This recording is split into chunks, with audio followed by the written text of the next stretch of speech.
Hello and welcome. If you're watching this, chances are you're dreaming of starting a new chapter in the United States, or maybe you're helping a loved one navigate the process. Immigrating to America is a big step, and it's a journey that millions of people from all over the world embark on every year. The path to a green card is filled with paperwork, patience, and, yes, a whole lot of waiting. From gathering documents to filling out forms and waiting in long lines at government offices, the process can feel overwhelming. One of the most confusing and important parts of this journey is understanding the Visa Bulletin. This is a monthly report released by the U.S. Department of State, and it plays a crucial role in your immigration process.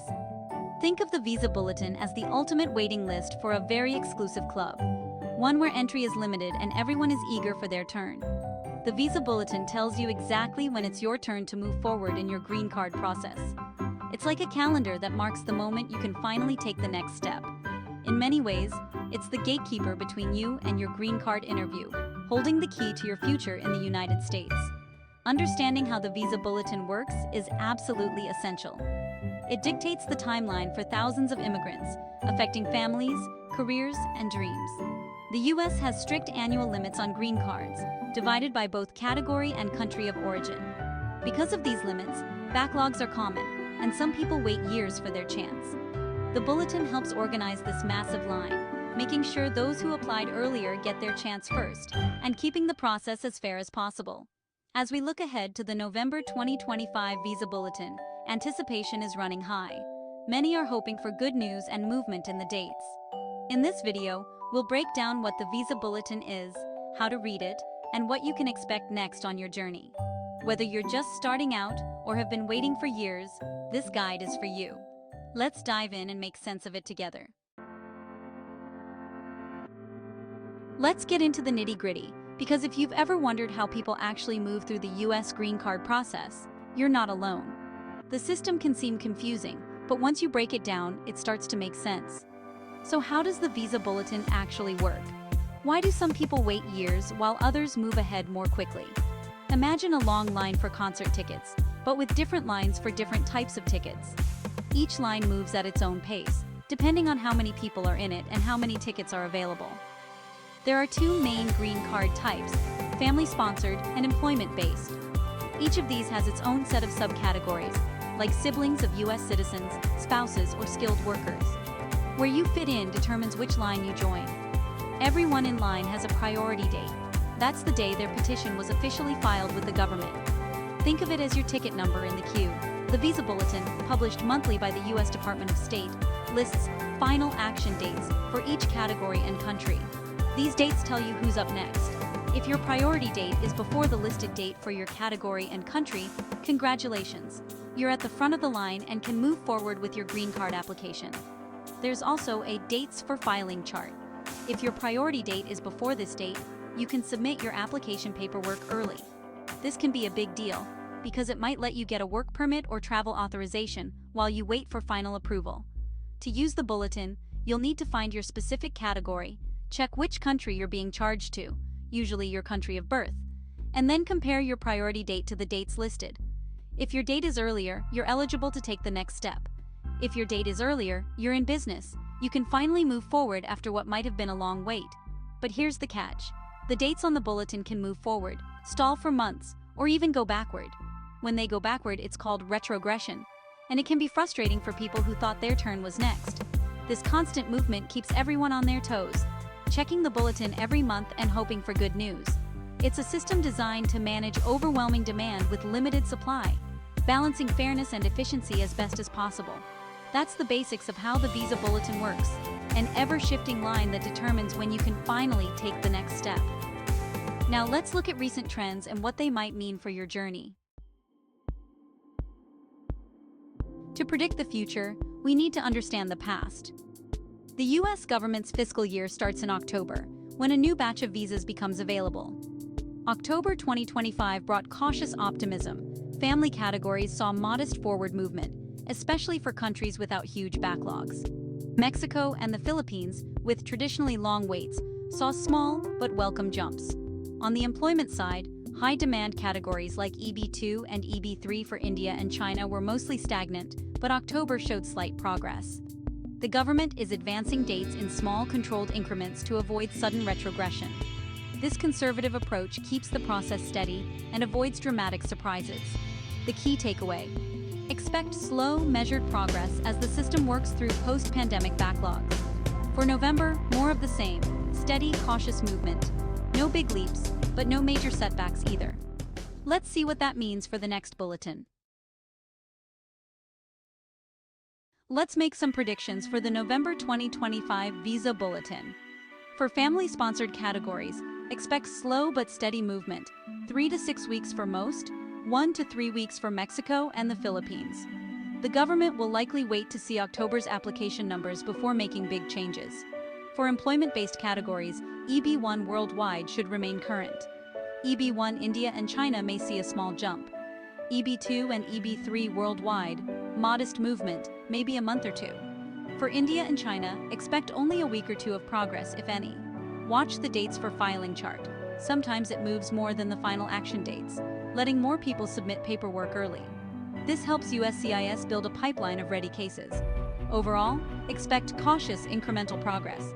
More people may get to file, but big jumps are unlikely. Why do Visa Bulletin dates move, stall, or go backward? It's all about supply and demand. Congress sets a fixed number of green cards per year, divided by category and country. Demand fluctuates. If a company sponsors many workers, demand spikes. The Department of State monitors this and adjusts dates to keep things balanced. If there are extra visas, dates move forward. If demand surges, dates stall or retrogress. Policy changes, economic conditions, and staffing at embassies also play a role. A strong economy can increase demand for employment-based visas. A recession can slow things down. It's a complex system where every change has ripple effects. That's why the bulletin is always shifting. Wondering when it will finally be your turn in the immigration process? Let's walk through how you can check your place in line and track your progress step by step. Start by visiting the U.S. Department of State's website. There, you'll find the latest Visa Bulletin, which is the official monthly update on visa availability for different categories. The Visa Bulletin is usually released around the middle of each month, and it covers the upcoming month's visa numbers. Mark your calendar so you don't miss the update. Once you open the bulletin, look for the chart that matches your petition type, either family-based or employment-based immigration. Each chart is organized by category and country. Next, find your specific preference category, such as F1 for unmarried sons and daughters of U.S. citizens, F2B for certain family members, or EB2 and EB3 for employment-based applicants.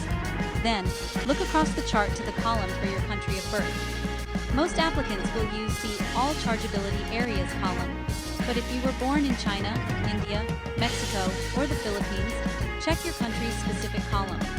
The date where your category and country intersect is called the final action date. This is the cutoff date for visa processing in your category. Now, compare this final action date to your own priority date, which you'll find on your I-130 or I-140 approval notice. Your priority date is the day your petition was officially filed. If your priority date is earlier than the date listed in the bulletin, congratulations, you're current and can move forward with your application. If your date is later, you'll need to keep waiting until your turn comes up. Don't forget to also check the dates for filing chart in the bulletin. Sometimes you may be allowed to submit your paperwork before your final action date is current, which can help you get a head start on the next steps. While it may seem complicated at first, checking your place in line becomes much easier with practice. Stay patient, keep checking each month, and you'll always know exactly where you stand in the process. Your priority date is current. Congratulations. Now it's time to act quickly and carefully. If you're in the US on a valid visa, file Form I-485 to adjust status. You can also apply for a work permit and travel permission while your green card is pending. If you're outside the US, you'll go through consular processing at a US embassy or consulate. The National Visa Center will contact you for fees and documents.